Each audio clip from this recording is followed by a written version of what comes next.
किस्में है? 3 किस्में। मद के माने क्या होता है? खींचना। मद के माने क्या होता है? खींचना। एक नंबर क्या है? मध्य मुत्तसिल। दूसरा क्या है? मध्य मुनफसिल। तीसरा क्या है? मध्य लाजिम।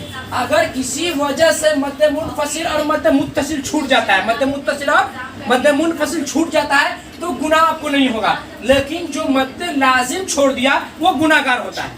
इसको 2 अलिफ खींचना है। कितना? 2 अलिफ, 2.5 अलिफ। इसको 1.5 अलिफ। कितना? जैसे इन्नल्लज़ीना कफ़रू सवाउन अलैहिम अअन्ज़रतहुम अम लम तुनज़िरहुम ला युमिनून। सवाउन अलैहिम, सवाउन अलैहिम। तो मद मुत्तसिल जो है हुरूफ मद, मद आएगा ना, जैसे मद आया यह है मीम अलिफ जबर मा, हमजा नुन जबर अन, अनज़ल ना, मा अनज़लना। ठीक है, तो इसमें हम पहचानेंगे कैसे कि मद मुत्तसिल होगा। ठीक है, हुरूफ मद के बाद जो हमजा जो है अगर किसी में नहीं मिलता है, जैसे एक एग्जांपल हुआ मा अन, क्या गया? मा अन, या ना। तो ये दोनों एग्जांपल हम यहाँ पे लिख दिए।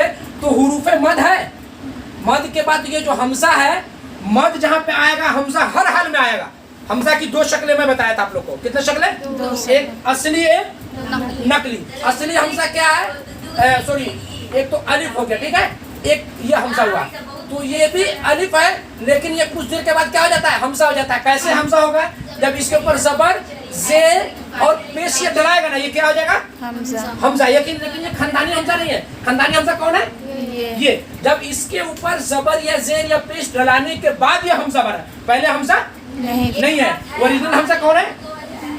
ये है। लेकिन ये रूल पैदा करने के लिए दोनों को हमजा को एक शुमार किया जाता है। ठीक है, राइट। अब हम यहाँ समझेंगे कि मध्य मुत्तसिल और मध्य मुनफसिल का फर्क। एकदम दिमाग सही रखो। ये हुरूफ मद है ना, उसके बाद ये हमजा है।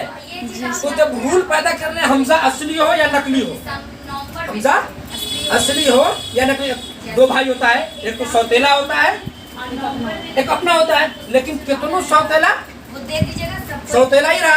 तो सौतेला क्यों होता? क्योंकि नहीं बाल बच्चा होने की वजह से नहीं उसको गोद लिया जाता है, तो वो सौतेला। तो ये जब रूल पैदा, लेकिन दोनों बेटा ही कहलाएगा। बेटा कहलाएगा नहीं कहलाएगा?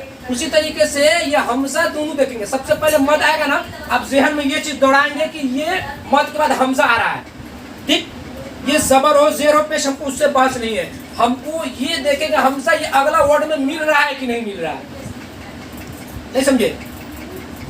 ये हमजा इसमें मिल जा रहा है ना, अनजलना में, मा अनजलना, जा में मिल गया, और ये मिला मा अन, हमजा नहीं मिला।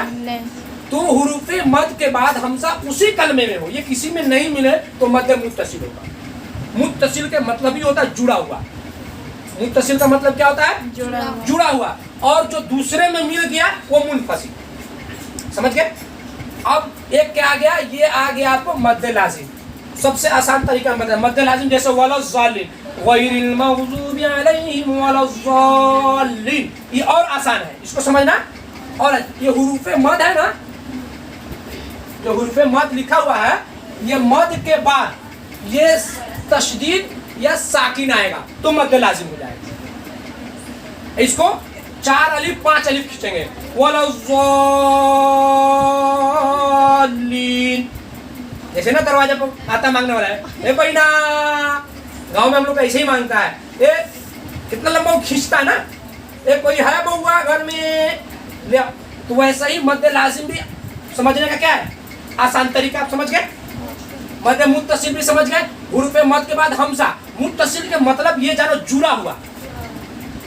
अब इसे और आसान बताए, इतना जान लो कि मद बन हुई मद, ये मद के बाद अगर ये हमजा आ रहा है, अगर ये किसी अगला वर्ड में नहीं मिला तो ये क्या हो जाएगा? मुत्तसिल हो जाएगा। अगर यही अगला वर्ड में मिल गया तो ये क्या हो जाएगा? मुनफसिल हो जाएगा। मध्य मुत्तसिल और मध्य मुनफसिल, ये समझ गए? मद के माने क्या होता है वो बताए थे। मद के माने क्या होता है?